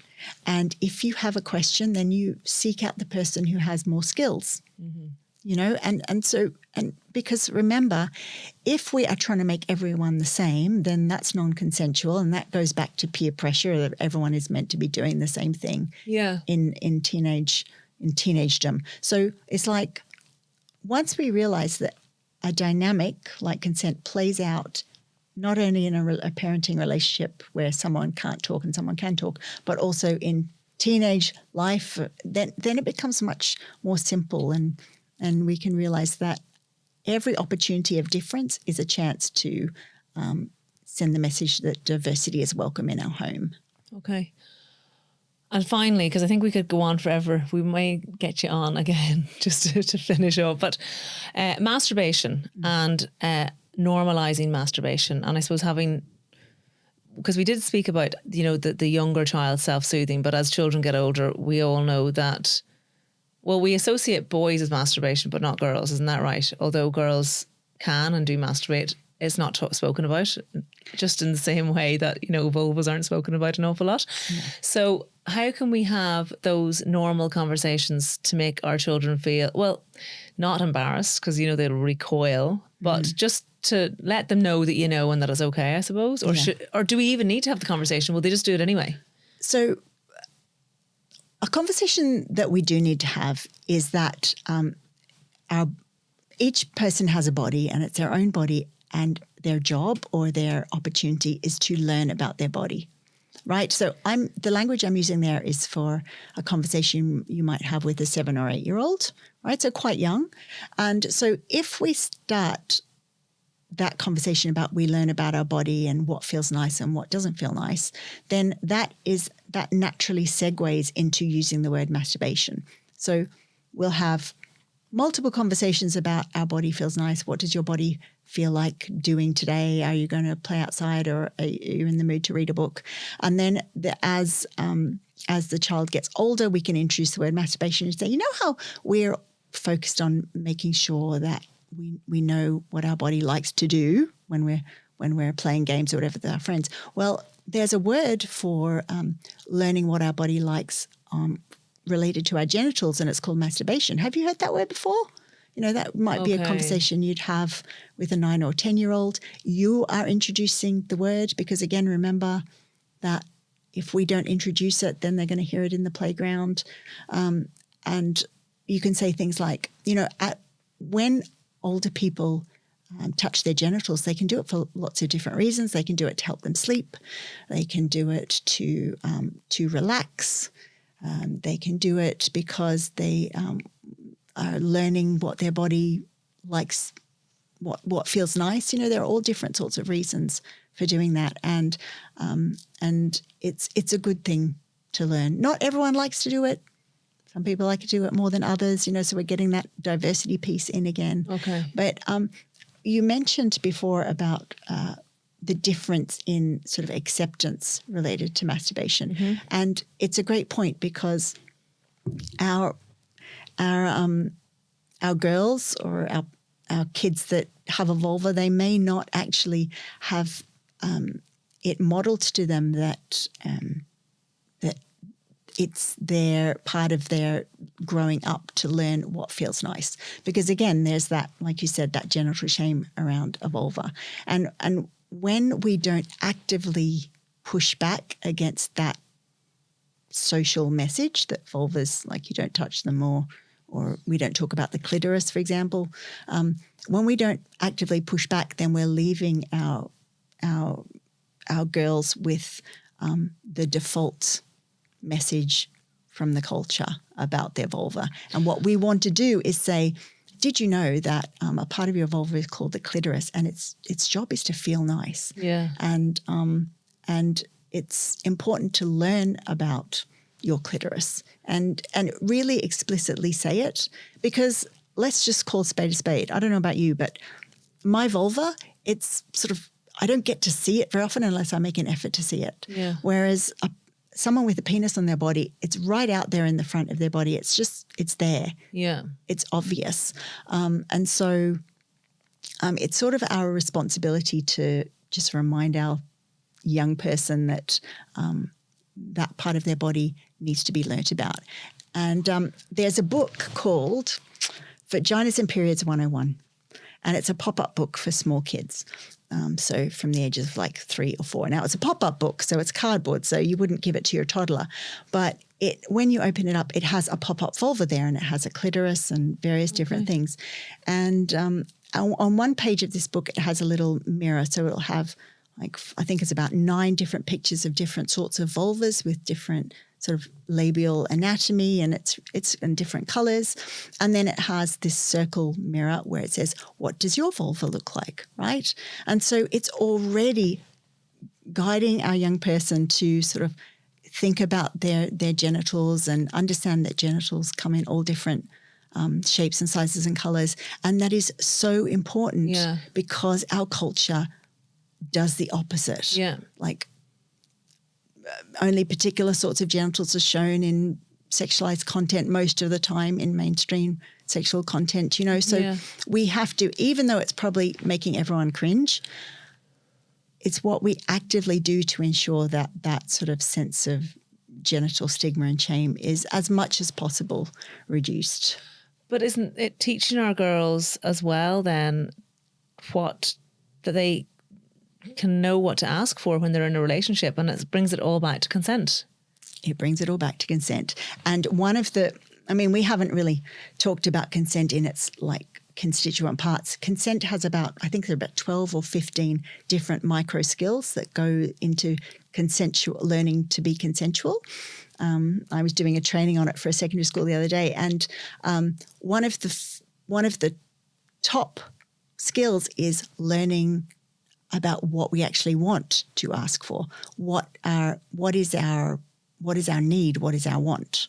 Right? So we can't speak up for ourselves unless we know what we need and what we want. Our girls can't do that. So how can they know what they need and what they want if they haven't had ongoing reminders that their vulva is meant to feel nice and it has a huge amount of capacity for pleasure, and that that one of the ways you learn about that is to touch yourself and learn, you know? Yeah, and it just is so important, because women have not been told that it's okay to ask for what they want, because that's almost seen as slutty or slut shaming or whatever. You know, in the basic context, a girl who is sexually aware and aware of her own sexuality, you know, we were never encouraged to be that way. Yeah, it's always the boy, and I'm saying this because this is what we've learned. This is the invisible learnings that we have, is, you know, sex is done to us, not that we are 100% involved and we know what to ask for. And at a very basic level, we need to know our own anatomy. Yeah. And this sort of is demonstrated, I think, in the questions that I get. So oftentimes questions about consent, particularly from parents who have daughters, will be like, how do I help her to know that she doesn't have to do things that she doesn't want to do, which is about how does she speak up and say no. But the flip side of that is, how does she ask for the things that feel good? You know, and it makes sense that that wouldn't be a question that a parent would ask a sex educator like me, because it's about pleasure, first of all, which pleasure, and when we're talking about pleasure with growing children and young people, is, you know, a complicated thing, because we all have been influenced particularly sexual pleasure and children. That does not make sense in our mind to talk about it, you know. So it is very much that, unfortunately, we have to wade into the complex conversation of pleasure related to the vulva and the clitoris, and in order to empower and support the skill of knowing what pleasure feels like in that part of our body. And once our young woman knows what pleasure feels like, then it's something that she can ask for. But having said that, there are like 10 little micro skills in the way. Like it's all very well to ask for something. Even I'm 51 now. I still have a little bit of trouble, like if it's something new or something different, like speaking up for myself if I feel a little bit of like, oh, I feel worried about what the other person will think if I ask for this. So it's very natural to have those concerns. And our young person will learn over time how to speak up for themselves. I'm going to lastly ask you about alcohol and drugs when it comes to consent and our children and what we should teach them. Because I think that, we can say, look, if you're with someone and they're off their heads on drink, or they've even had a little bit of drink, they may do something with you that they wake up and regret the next day. So don't touch anyone or have pleasure with anyone when you or they are drinking. But it's a very different thing, actually, that being exercised in real life. So do you have any thoughts on that? Or how can we, well, I suppose we need to start the conversation, but how can we have the conversation and feel that we've had the conversation, they've listened to us, or that they're going to act out on what we've told them to do? Parenting is really interesting because there's what we would ideally hope for our child, which is that they never get into any sort of scraps or messes and they don't kiss someone or have some other sexual contact with them when drink has been involved. Yeah. But the reality of it is, and the older our kids get, the more this reality stares us in the face, that part of growing up is to have experiences that can be really challenging and less than ideal. And so while, yes, there is a conversation, an ongoing conversation when they're younger about how, there are different things in our world that make it difficult for us to make good decisions. What are some of the things that are difficult? Other people telling us what we should do. We haven't had enough sleep, so we're having trouble focusing our mind. If we have alcohol or some sort of drug, then we're sort of not clear on how everyone else around us looks or what we think, right? So we can have that conversation. And at the same time, when it's coming to consent, connection, and that we want our young person to come and talk to us, we need to have the conversation about the fact,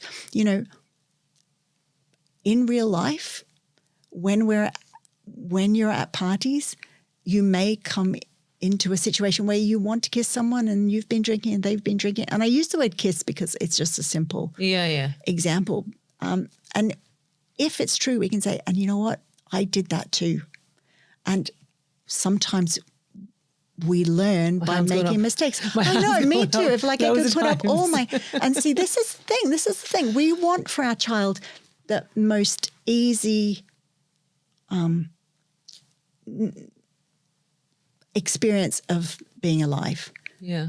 But we all have learnt from making mistakes. And so the message then that we give is, in our home, we all make mistakes and we openly talk about mistakes. So it's not fair for a young person to be the first one to communicate a mistake they've made. We need to go first. Okay. So that might look like telling a story about, I've got one in my head. I went backpacking in New Zealand when I was 24. And because I had a religious upbringing, I wasn't a drinker at all. But on that trip with my friend, we discovered Madurian lemonade. Now, Maduri, I'm really sort of dating myself now, but it's a really sweet green liqueur. And it was a backpacking holiday, so there were kisses to be had and various other things too. And so if I tell a story when my kids are growing up about when I went backpacking and I wasn't used to drinking, so I drank Maduri and it was very sweet. So I thought it was fine and I drank a lot of it.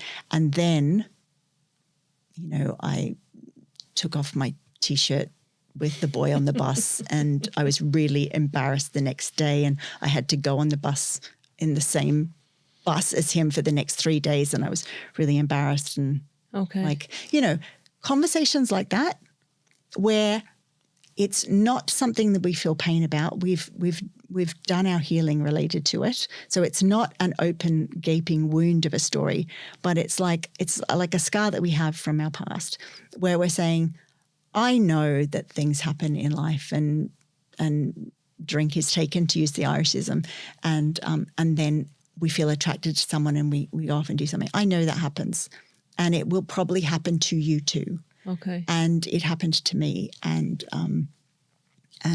the way that we ask for help can look like saying, "Mum, something really bad has happened and I need your help."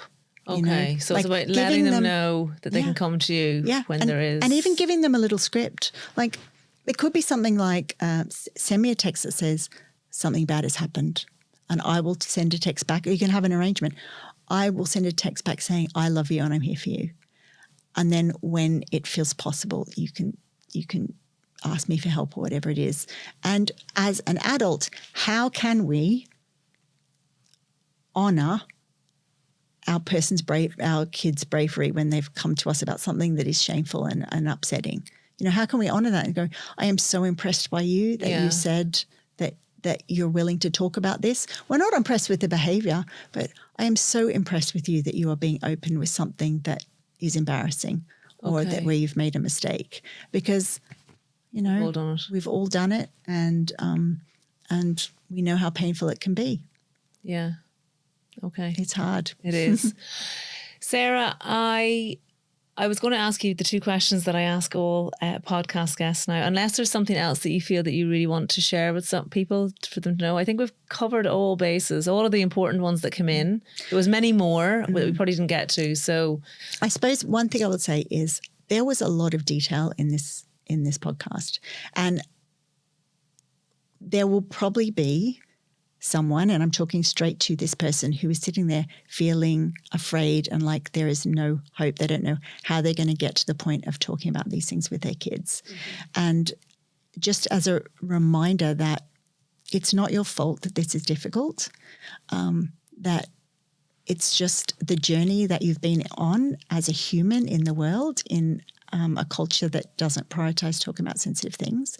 And the first step really is to reach out for help and find someone to listen to or someone to watch, so that you can start to program your eyes and ears about how it's possible to do these things well, and start off with something really, really tiny.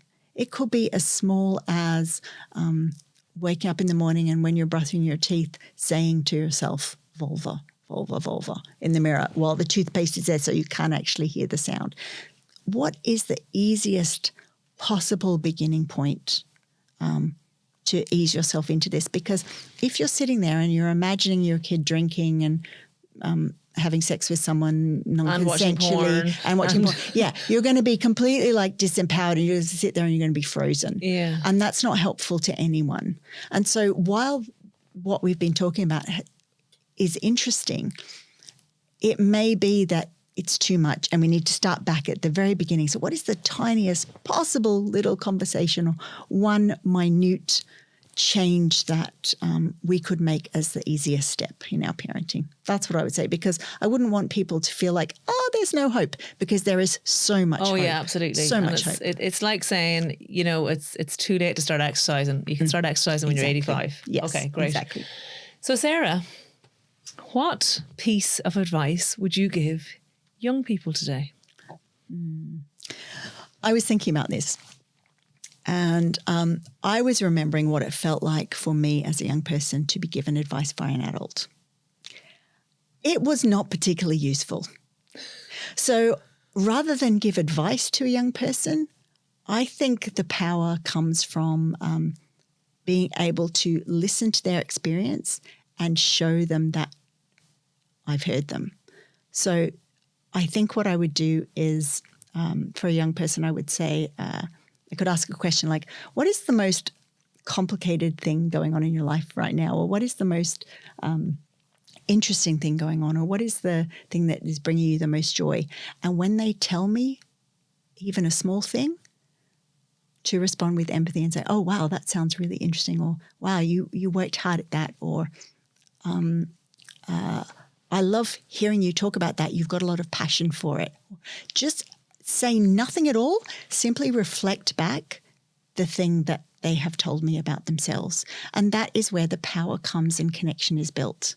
So I'm just going to say advice is just like chuck it out the window and connect with the young person exactly where they are, because at the end of the day, connection is the most important thing growing young kids. Okay. And then what is the meaning of life? I think the meaning for my life, and I can't speak for anyone else, is to learn to know myself better and to accept myself for who I am. I think the most powerful progress I've made as a parent has been when, instead of beating myself up, metaphorically speaking, for the mistakes I've made in the past in my parenting, or for not having spoken about something early enough, or not having that parental control on, is to, every time something like that happens, I've got this really well-developed voice in my head that says to me, oh, that was hard. That was a really hard thing that happened there. And it would make sense that you would be feeling all the difficult feelings and feeling guilty and upset and afraid and worried about what's going to happen next. And it's okay that you feel those things, and I'm here for you. So it's almost like the meaning of life for me is giving myself as much care and attention and gentleness as I possibly can, so that I'm not wasting my energy on having to fight that negative voice in my head. That's the meaning of life for me. Well, that is a wonderful meaning of life. Thank you so much, Sarah. It's been a pleasure. Thank you.